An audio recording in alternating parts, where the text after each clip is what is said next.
예, 이스라엘의 초대 왕은 사울이었지요. 백성들 모두가 존경했고 또 좋아했던 왕이었습니다. 하나님도 무척 흡족해 하셨던 인물이었습니다. 어찌 보면 이제 와서 이 하나님께 버림을 받는 모습도 사실 우리 같은 사람이 봤을 때는 참 인간적인 연민을 자아내게 만드는 장면이라 할 수 있습니다. 사실 그 다윗과 비교해 보면 사울 왕이 지은 죄는 그렇게 크지 않은 것 같은데도 하나님 어떻게 이렇게 하시나 싶을 정도입니다.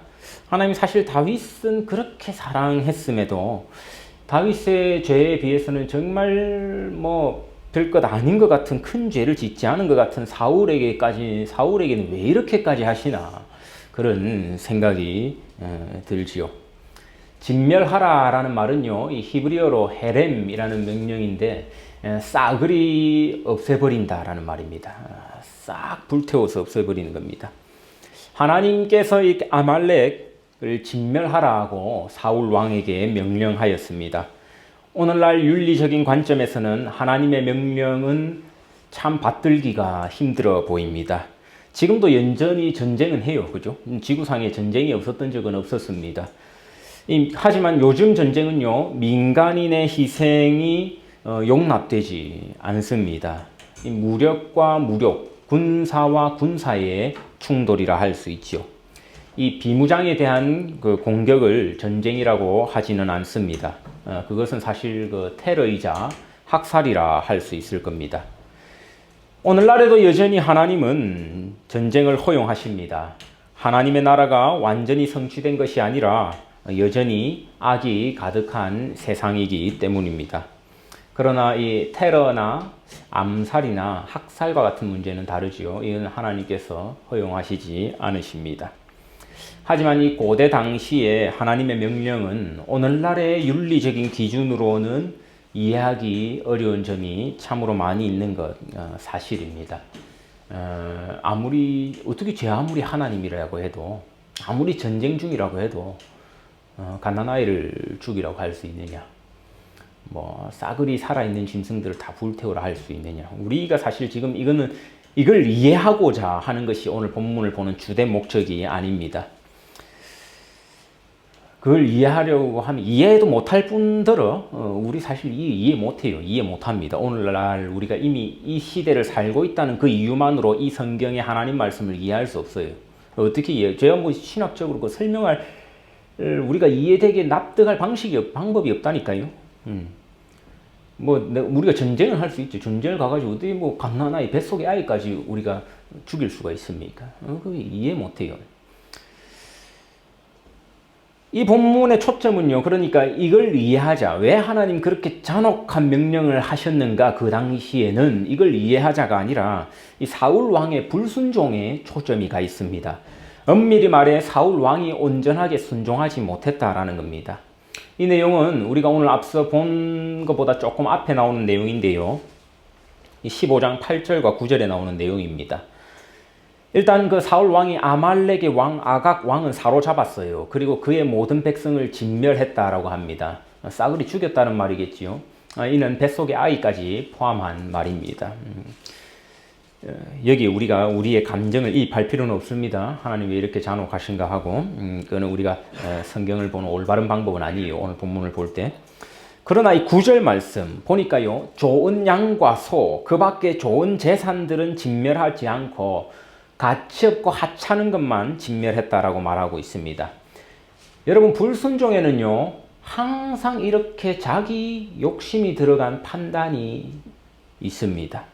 9절에 보니까 가치 없고 하찮은 것은 진멸했다라고 합니다. 사울 왕의 행동을 그렇게 묘사하고 있는 거지요. 그럼 누가 봤을 때 가치 없고 하찮은 것만 진멸했다는 겁니까? 사울 왕이 봤을 때 그랬다는 겁니다. 하나님은 싸그리 진멸하라 하셨거든요. 근데 사울 왕이 봤을 때 이 황소는 못 잡겠는 거예요. 이 멀쩡한 황소를 어떻게 잡아? 이거 팔아치면 돈 1,000만 원은 받겠는데 못 잡겠는 겁니다. 잡아봐야 이거 jet밖에 더 돼요. 팔면 이 소나 양이나 이 기름이 줄줄 흐르는 걸 팔면은 이 어마어마한 부인데 이걸 어떻게 진멸할 수 있단 말입니까? 사울 왕이 그 말씀 뜻대로 하지 않아요. 하지만 아마도 뭐 비둘기 이렇게 자기 눈에 보이는 하찮은 것들 있잖아요. 하찮은. 우리도로 보면 푼똥 같은 것들, 동전들. 이거는 하나님 앞에 진멸합니다. 자기의 관점이 되어가고 자기의 욕심이 들어가 있는 거죠. 15장 12절에 보니까요. 또한 어떤 죄까지 짓느냐니까 자기를 위하여 기념비를 세우고 라고 말합니다. 한마디로 이 전쟁의 승리의 영광을 스스로에게 돌렸다라는 것이지요. 저희 이제 지난 수요예배 때 이제 우리가 지금 수요예배 때 계속 다니엘서를 보고 있는데요.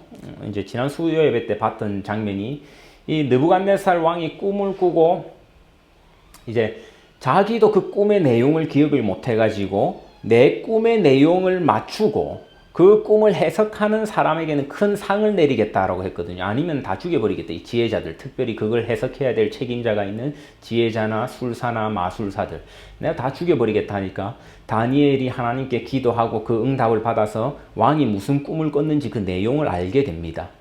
근데 아무도 몰라요. 그 나라의 똑똑한 사람들 아무도 몰랐다고요. 어떻게 알 수가 있어요?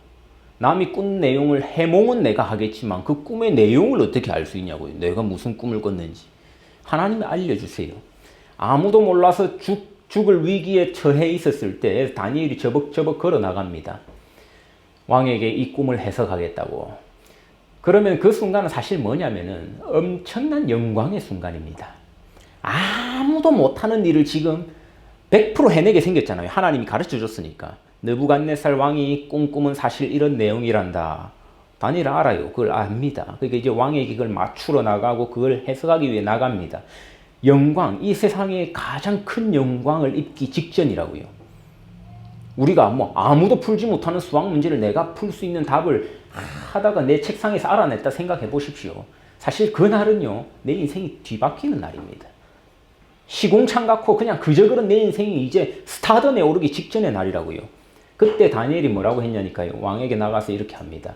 이 일을 내게 알려주신 것은 하늘에 계신 하나님이십니다. 그리고 한 번 더 말합니다. 내가 다른 사람들보다 똑똑해서가 아니라 하나님께서 알려주셔서 내가 왕께 말씀드립니다. 다니엘과 사울 왕의 차이였어요. 사울 왕은요, 전쟁에서 이기고 다 순종하지도 않습니다. 좋아 보이는 것도 남겨놔요. 자기가 꼼쳐놓습니다. 그리고 자기 기념비를 세웁니다. 다니엘은 그러지 않아요. 스스로 하나님께 영광을 돌렸다라는 것입니다. 사울의 가장 큰 죄는 거기에 있었습니다. 교만한 죄. 그죠? 하나님은 사울 왕을 버리기로 결단하시지요. 그리고 오늘 장면으로 이어집니다. 오늘 장면은 사실 무대로 치면요, 이제 불이 탁 꺼졌다가 불이 다시 탁 켜졌는데 빛이 한 줄기 착 내려오고 그 아래 이제 사무엘이 혼자 앉아 있는 장면을 비추는 것과 같은 모습일 겁니다.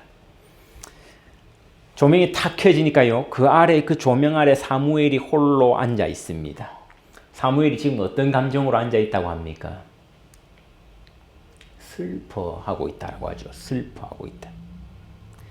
사무엘은 사실 개인적으로, 인간적으로요, 사울 왕에게 많은 정이 있었을 겁니다. 그 사랑하는 심정과 인간적인 감정들이 막 있었을 거라고요. 아마 개인적인 생각에는 다윗보다 그는 사울을 더 아끼지 않았겠습니까? 자기의 젊은 시절을 함께하고 왕을 같이 나라를 건국하고 처음으로 자기가 왕을 세웠고 그리고 사울 왕이 그 멋들어졌던 젊은 시절을 그는 봤고 그죠? 아마 다윗보다 그에게 사무엘에게는 정말 사울 왕이 정말 참 인간적인 그거 하나는 남아 있었을 깊었을 겁니다. 근데 그 마음이 지금 얼마나 통탄스러웠겠습니까? 하나님이 이미 뜻을 돌이키시거든요. 그건 나는 버렸다, 사울 왕을. 우리도 실제로 이제 삶을 살아가면요, 늘 죄악 가운데 살아갑니다. 하나님 앞에서의 죄뿐만 아니라 우리는 또 사회적인 범죄도 지으면서 살아가지요. 소소한 죄들이 많을 겁니다. 뭐 딱지를 끊는다든지, 그죠? 어디 벌금을 내야 된다든지. 늘 이런 소식들을 전하고 우리는 또 전해 들으면서 살아갑니다. 딱 텔레비 켜면 뭡니까? 보통은 사회적인 범죄 소식 같은 거, 그죠? 누가 죽었다더라, 누가 강도를 당했다든지. 이 세상은 사실 정말 뭐 악이 끊이지 않는다라는 것을 우리 뭐 텔레비를 켜거나 신문만 봐도 알 수 있습니다. 여러분, 근데 이제 그거는 대개 이제 우리가 조금은 먼 타인입니다. 그죠? 먼 타인이고, 대체로 우리가 가깝게 관계를 맺고 살아가는 사람의 죄를 목격할 때도 우리는 많이 있다라는 것입니다. 그때 우리는 어떤 모습을 보이는지 한번 생각해 보아야 할 겁니다. 첫 번째 부류가 있을 겁니다. 이를 즐기는 사람들이 있을 수 있습니다. 어떤 사람이 해서는 안 될 짓을 하는 것을 봤습니다. 그랬을 때요, 막 소문을 퍼뜨립니다.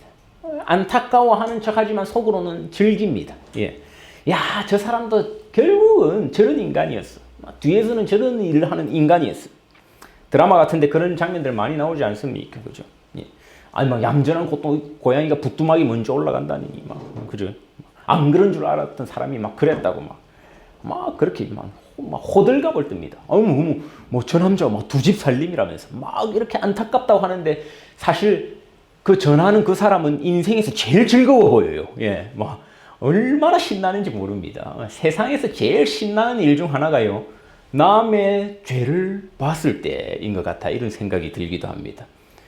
저분은 평소에 저런 표정을 보이는 분이 아닌데 막 너무 신나는 겁니다. 막. 예. 그것도 내가 아는 사람이.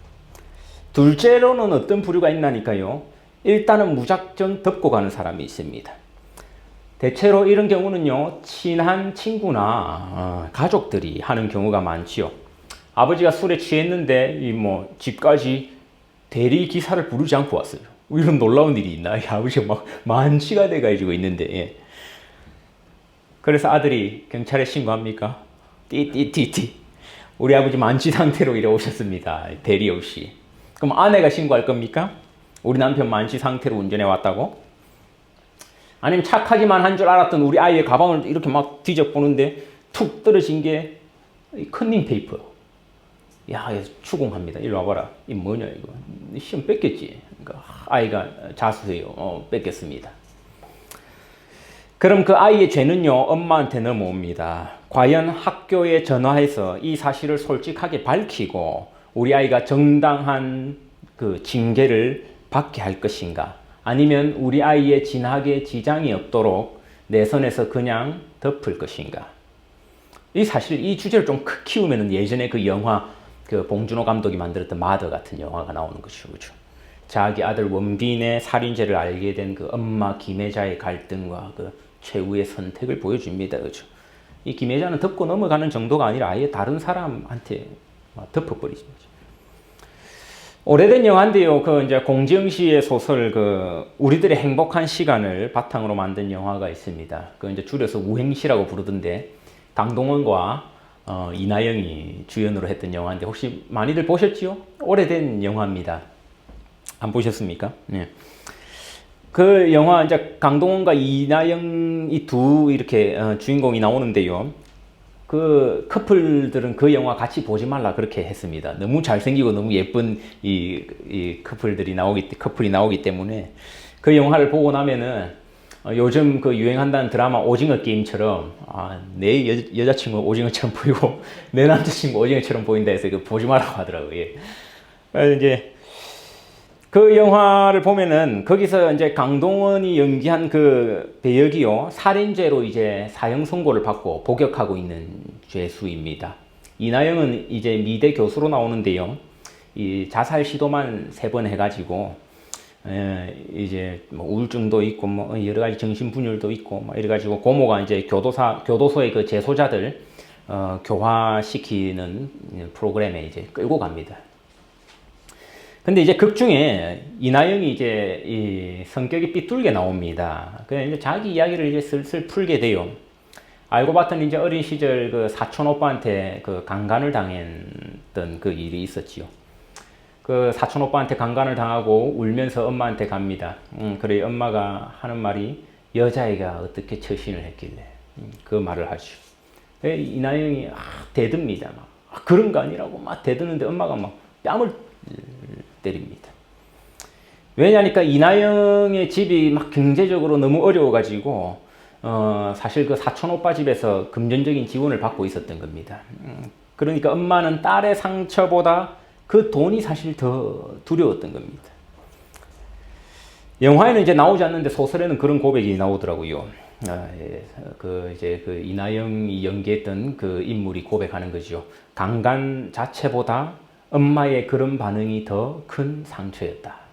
그 우리가 이제 뭐라고 말하냐면 그 2차 가해라 그래. 2차 가해. 예를 들면 유명한 정치인들이나 이렇게 되면은 그 막 2차 가해 가하는 사람들이 있거든요. 막 언론이 막 정당이 조절해가지고 2차 가해가 그래서 무서운 겁니다. 이 엄마는 자기 딸의 상처와 자기 조카의 죄를 동시에 봤습니다. 그때 이 엄마의 결단은 어땠습니까? 덮기로 한 거예요. 덮고 가자. 왜냐니까 그것이 자기의 이익에 부합된다 생각했기 때문입니다. 우리 이제껏 이 두 가지 태도를 한번 살펴봤습니다. 크게 벗어나지 않습니다. 그죠? 우리가 남의 죄를 보았어요. 우리 살다 보면 이제 뭐 나도 죄를 짓지만 남의 죄를 볼 때가 있습니다. 그 남의 죄가 내 이익과 별 상관없다 싶으면요, 대체로 떠듭니다. 퍼뜨리고, 그죠? 루머 삼고. 어떨 때는 그 퍼뜨리고 다니는 사람이 되게 아까도 말했지만 신나 보여요. 교회를 섬기던 목사가 죄로 인해 넘어졌습니다. 근데 어떤 분들은요, 되게 신나 보여요. 자기 교회 목사인데. 남의 죄를 목격한 일이 그렇게 사람 기분 좋게 만드는 일인가 봐요. 그런가 봐요. 그죠? 아마도 자기는 아마 정의의 사도쯤이나 된 기분일걸요. 아니면 내가 본 남의 죄가요, 내 이익과 결합되어 있는 경우가 있습니다. 그럴 때는 우리 떠들지 않습니다. 싹 덮고 넘어가요. 특별히 사업상의 관계가 얽혀 있다든지 아니면 친구나 가족처럼 나와 밀접하게 여러 가지로 얼기설키에 있었을 때, 그때는 내가 남의 죄를 받지만 덮기에 급급합니다. 여러 명의 10대 소년들이 정신지체가 있는 여학생을 성폭행했다는 기사를 봤습니다. 그 후속 기사를 봤는데요, 그 가족들은 죄를 덮기에 급급했습니다. 심지어 어떤 말을 하냐니까 아주 헛소리까지 하더라고요. 피해자가 문제가 있었니 없었니. 그런 의미에서 가족은 정말 살벌한 공동체입니다. 정말 무서운 공동체예요. 죄를 삼키는 공동체입니다. 어떨 때는 이 가족이란 공동체가요, 바로 하나님 나라의 가장 적대적인 대립하는 국가로 올라와 있습니다. 모든 죄를 덮어버립니다. 이익 공동체거든요. 똘똘 뭉친. 아내는 남편의 죄를 알아요. 남편은 아내의 죄를 알고 부모는 자녀의 죄를 압니다. 하지만 우리는 한 배 탔으니까 다 같이 장님인 척합니다. 하나님 나라와 가장 반대에 있는 가장 강력한 적 그리스도겠죠. 그러니 이런 의미에서 사실 가정 안에 하나님 나라가 정착되기는 쉽지 않은 일입니다. 가장 쉬울 것 같으면서도 제일 어려워요. 여러분 아마 가정생활 해보시는 분들은 뭐 공감하는 지점이 있을 겁니다. 그럼 성도는 어떻게 해야 합니까? 그럼 이 둘 중에서 선택해서 살아가는 것 아닙니까? 계속 우리 스스로도 죄를 짓지만 앞으로 계속 우리는 남의 죄도 목격하면서 살아가게 될 겁니다. 그게 이 땅에서의 삶이에요. 그럼 우리는 항상 이 둘 중 하나를 선택해야 합니까? 퍼뜨리고 소문내든지 아니면 쉬쉬하며 덮어주든지. 오늘 본문의 사무엘을 통해요, 우리는 성도의 태도를 배우게 됩니다. 다름 아닌 이는 참 사랑의 실천이죠. 아이러니하게도 참 사랑은, 정말 힘있는 사랑은요, 어디서 가장 크게 발휘되냐니까 죄 앞에서 발휘됩니다. 죄 앞에서. 우리를 향한 그리스도의 사랑, 언제 가장 눈부시게 발현됩니까? 죽은 자를 그분이 살리실 때요? 불치병을 그분이 고치셨을 때요? 아니면 배가 고팠을 때 기적 베푼 거, 뭐 오병이에 이르렀을 때요? 우리 죄 때문에 우리를 벌하지 아니하시고 자기 자신이 십자가에서 죽었을 때 그 사랑이 가장 눈부시게 발현되는 순간 아니었습니까? 바로 죄 앞에서 그 사랑이 가장 눈부시게 발현되지 않았습니까? 하나님은 그 우리의 죄를 보시고 슬퍼하셨고 그 슬픔을 자기의 죽음으로 표현하셨습니다. 그 죽음이 곧 우리 죄의 대가였고 우리 구원의 속량이었습니다. 앞서 말한 그 영화 있죠. 우행시라는 영화. 거기서 이나영과 강동원은 사실 나중에 보면은 결국 사랑하는 사이가 됩니다. 이 뭔 말도 안 되는 소리냐 싶죠. 이 어떻게 사형수하고 멀쩡한 또 뭐 미대 교수가 어떻게 그렇게 뭐 몇 번 만났다 해서 서로 사랑에 빠질 수가 있습니까? 여러분 사실 그러나 현실이요 얼마나 더 영화 같을 때가 많을지 모릅니다. 저는 사실 그 영화 보면서 정말 눈물 콧물 다 짜면서 봤습니다. 막 한 30분 넘어가면서 계속 막 눈물 흘리면서 막 2시간인데 한 1시간은 울었던 것 같아요.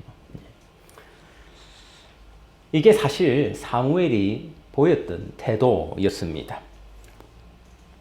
이나영이 이제 그 강동원을 사랑하게 되니까요. 그 죄를 슬퍼하게 됩니다. 극중은 이제 강동원은 어린 시절부터 너무 심한 가정학대를 받고 자기 동생은 길거리에서 이제 죽고요. 뭐 자기는 또 동성한테 성폭행을 당하고 결국 이건 이제 스포라고도 할 수 있는데 뭐 오래된 영화니까요. 사실 알고 보니 또 강동원이 죽인 건 아니었어요. 그가 이제 변호사 선임이나 이런 거 하기 싫어가지고 국선을 해놓아서 그렇지 사실 자기는 돈만 훔쳤습니다. 이미 살인은 벌어져 있었고. 극중에 이나영이 마지막에 이제 그렇게 펑펑 우는 건 사실 강동원을 위해서 슬퍼했던 것입니다. 그는 강동원과의 만남을 어디 뭐 사형수와의 만남 이렇게 해가지고 간증하고 다니면서 퍼뜨릴 생각이 없었습니다. 왜요? 사랑하게 됐거든요. 아버지의 음주운전 사실과 자녀의 컨닝을 덮어주는 가족 같은 그 이익 집단으로도 여기지 않았습니다. 그래서 덮지도 않았어요. 그는 정말 강동원을 사랑하게 됐습니다. 사랑했기에 그의 죄를 진심으로 슬퍼할 수 있었습니다. 사무엘은 사울을 깊이 사랑했습니다. 사실 성경에 나오는 태도로 봤을 때 다윗보다 그는 사울을 더 사랑했던 것 같습니다. 그는 그의 죄를 보고 너무도 슬퍼했습니다. 자기를 위해 슬퍼하지 않았습니다. 즉 한마디로 자기 이익을 위한 슬픔이 아니었다라는 겁니다. 우리는 얼마나 많은 순간 내 자신의 이익을 위해서 슬퍼합니까? 내 자식의 죄로 인해 부모가 나에게 불똥 튀게 되었을까봐 내 명예가 우리 가족의 명예가 실추되게 생겨서 슬퍼한 말이 아니라는 겁니다. 내 남편의 죄로 인해 내 아내의 죄로 인해 내가 고개를 들 수 없게 돼서 내 신세 한탄을 하며 슬퍼한 것이 아니라는 겁니다. 성경은 아주 또박또박하게 말합니다. 사울을 위하여 슬퍼함이었고 이는 오늘 본문을 기록한 저자의 관점만이 아니라요. 하나님도 그렇게 인정한 슬픔임을 볼 수가 있습니다. 하나님의 관점이 16장 1절에 나오죠. 네가 그를 위하여 언제까지 슬퍼하겠느냐. 하나님도 아셨습니다. 이 슬픔은 자기 자신을 위한 것이 아니라 바로 사울을 위한 것이었다라는 것이죠. 예수님 산에서 설교를 이제 길게 하시면서 이제 오픈하시면서 말씀하신 것이 있습니다. 애통하는 자는 복이 있나니 그들이 위로를 받을 것이니라. 하나님께서는 죄를 위하여 슬퍼하는 자를요 그저 내버려 두지 않으셨습니다. 복을 선포하십니다. 팔복이라지요. 애통하는 자는 위로를 받는다. 오늘 본문 16장 1절을 보니 내가 그를 위하여 언제까지 슬퍼하겠느냐 하시면서 하나님 위로를 준비하시는 모습을 볼 수 있습니다. 바로 이새의 아들 다윗에게 기름 부을 준비를 하라는 것이죠. 사실 이는 사무엘을 향한 위로였을 뿐만 아니라 누구를 위한 위로임을 우리는 압니까? 이스라엘을 위한 위로였고 또한 온 인류, 우리를 향한 위로였다라는 겁니다. 그리고 그 다윗의 자손 예수 그리스도, 우리가 가장 큰 선물이라고 하는 그 존재 메시아 아닙니까? 바로 위로는요 슬픔의 자리에서 비롯되고 꽃피기 시작하는 것입니다. 우리 세상을 살아가면서 우리는 의를 목격할 때도 있지만 죄를 목격할 때도 있습니다. 불완전한 세상이기 때문입니다. 바깥에만 죄가 있는 것이 아니에요. 죄는 우리 가정 안에 있고요. 바로 우리 교회 안에 있고요. 우리 직장과 학교 안에 있습니다. 우리 두 가지 선택을 하기가 너무 쉬워요. 자기와 별 상관없거나 사랑하지 않는 사람의 죄를 보았을 때는 떠벌리며 심나합니다. 그날은 부부의 그 잠자리 침상이요. 그 신나는 파티로 막 도배됩니다. 밤새 부부가 누워가지고 남의 죄를 갖고 떠들고 신나하며 놀아댑니다. 아니면 내가 사랑하는 사람이 지은 죄를 보았을 때는요. 그저 덮어줍니다. 이것이 세상 살아가는 모든 사람들의 삶의 방식입니다.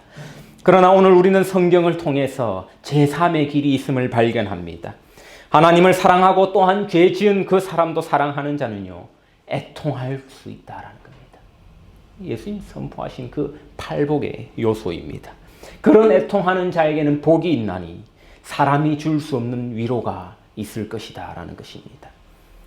여러분, 우리가 서로 사랑하자 하는 것이요, 그냥 머릿속으로 그 사람에 대한 좋은 이미지를 한번 떠올려 보자, 그 사람과 우리는 친하게 또 다정하게 지내야 된다, 이런 그런 생각을 한다는 말이 아니에요. 아니면 사랑하는 그 대상에게서 보고 싶어하는 면만 보라, 이런 것도 아닙니다. 자녀가 큰일을 해도 눈 감아주고, 그런 말이 아니에요. 그렇게 많은 부모들이 자녀의 죄를 보고 슬퍼하지 못하고 덮어두고 실수겠지 하고 말아버립니다. 우리는 정말로 슬픔을, 애통함을 상실해가고 있지는 않습니까? 눈물이 메마르고 있지는 않습니까? 눈물은 느리지만 또 변명은 재빠르지 않습니까? 애통함은 온데간데 없고 전략에만 약삭 빨라서 그런 모습이 되어가고는 있지 않습니까? 그것은 감정을 상실했기 때문이 아닙니다. 정확히는요, 사랑을 잃어버렸기 때문입니다. 사랑하기를 거부하기 때문이라는 거죠. 제 아무리 제사장이라도요, 사랑하지 않는 대상의 죄를 위해서 슬퍼하며 제사하지 않았어요. 제사장도 인간인데 그럴 수 있었겠습니까? 매일같이 백성들의 죄를 위해서 제사해야 되는데, 그냥 정해진 규율, 율법에 따라서 하나님께 제사를 드리면 그만인 것이지 이렇게 울고 불고 할 필요 없었다고요. 근데 이 제사장 사무엘은 진정으로 사울을 사랑했어요. 그러니 그의 죄를 위해 웁니다. 이나영이 강동원을 사랑하지 않았을 때 어떻게 했는지 압니까? 그 영화 이제 처음 보면 이제 처음 만나는 장면이 나오는데요. 거기 첫 장면을 보면은 둘 다 연기를 잘하는데, 이제 강동원은 뺀질뺀질한 연기를 하고 있고, 이나영은요, 정말 무관심과 경멸에 찬 눈빛으로 바라봅니다. 안 그렇게 했어요. 살인죄로 이제 살 날이 얼마 남지 않은 사형수를 앞에 보고 있는데 뭘 그 눈빛이 어떻겠습니까? 내가 봉사활동을 오긴 왔는데 저런 버러지 같은 살인자하고 앉아 있어야 되나? 딱 그런 경멸의 눈빛입니다. 완전 다른 인생이잖아요. 본인과는, 대학 교수인 본인과는. 근데 마지막에 이제 강동원이 이제 교수형을 당합니다. 그래서 교수형이 당하는 순간 이제 커튼이 쳐지고요. 그 장면을 이제 보여주지 않으니까 커튼이 쳐지고, 그 앞에서 이제 마지막 모습을 본 이나영이 막 울부짖는데요. 그 울음은 바로 사랑하는 사람의 죄에 대한 슬픔입니다. 여러분, 사랑은 기쁨만이 아니에요. 사랑해본 사람은 알겠지요, 그죠? 사랑은 기쁨만이 아닙니다. 어떤 대상을 생각했을 때 기쁨만이 있다, 그건 사랑 아니에요. 아마도 어떤 이익과 관련되거나 쾌락에 대한 탐욕일 수 있을 겁니다. 사랑에는 반드시 이런 슬픔이 따라옵니다. 우리는 왜 죄인을 사랑하며 살아가는 거거든요. 그렇게 사랑하는 대상을 향한 두 감정이 우리는 존재해야 합니다. 하나는 사랑하는 대상으로 인한 기쁨과 다른 하나는 그 대상의 죄로 인한 슬픔이 모두 존재할 수 있어야 한다는 거죠. 기쁨도 슬픔도 없으면 그건 뭐라고 하냐니까 그냥 사랑하지 않는 거예요. 간단합니다. 무미건조한 마음으로 계산만 하는 관계입니다. 이 죄를 어디까지 덮어주고 어디까지 내가 못 본 척 해주고 말아. 아이고 하든 말든 상관없지 기쁨도 슬픔도 사라진 거, 그 사랑하지 않는 관계입니다. 사랑의 실천에는요, 반드시 애통함의 실천이 동반됩니다. 우리는 서로 온전하지 않기 때문에 그렇습니다. 온전한 사람들이 아니라서 그렇습니다. 우리가 세월이 갈수록, 나이가 들수록 젊은이들과 달리 왜 남을 품고 사랑하기 어려워집니까? 기쁨이 두려워서가 아니라요, 우리 알거든요. 본능적으로 사랑하게 되면 슬픔도 같이 온다는 거. 그게 두려워서 못하는 겁니다. 그러나 걱정하지 마십시오. 애통하는 자에게는 복이 있다 하신 주님께서는 사무엘에게 다윗과 같은 큰 위로를 선사하셨듯이 우리의 슬픔에도 커다란 위로를 주실 것입니다. 서로의 죄를 위해 슬퍼할 수 있는 공동체가 되어서 하나님이 주시는 위로를 통해 평안을 얻는 교회 되기를 간절히 소망합니다. 함께 기도하겠습니다.